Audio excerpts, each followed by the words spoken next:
Okay, Kia and Hyundai electric park brake not working. This is on all sorts of models, Sorrentos, Tucsons, Santa Fe's.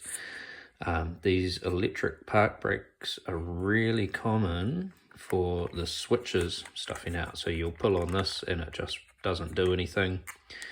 And if you feel it, this one actually feels a bit sticky, but these are super common for failing. Yeah, mostly when you're pulling it up, feels a bit sticky there, but these are super common for failing. Hyundai generally keep them on the shelf. So yeah, just get a new one, talk to your local Hyundai or Kia dealer.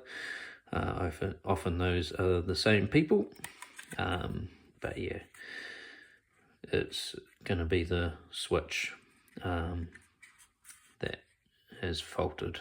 In every one that we've had that has faulted, and it's quite a few of them, it's always been this switch that's the problem. So you pull this and it just doesn't do anything. Park brake doesn't come on. So if you've got a Hyundai or Kia with an electric park brake not working, this switch is going to be your problem. Okay, and to replace this, it kind of screws into the like up into the trim that it's in. So you'll have like your gear selector here for the automatic anyway, and you'll see along the edge of the trim there's like an edge, and then up this side it kind of comes up towards the stereo a bit. Different models are going to be different, but in this one that's what we saw, and we just use our plastic trim tool just to pull that up because it's all just clipped in, and then we can pull it up so we can unplug this and unscrew it from the bottom of that.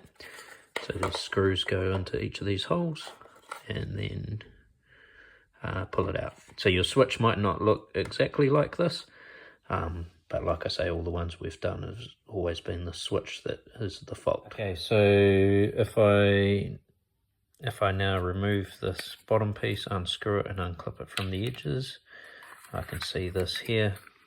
So if I try and apply it, we can see how far out that's moving, which is not very far. That's the one that's sticking. Whereas if I do this one, we've got a lot more movement on that one.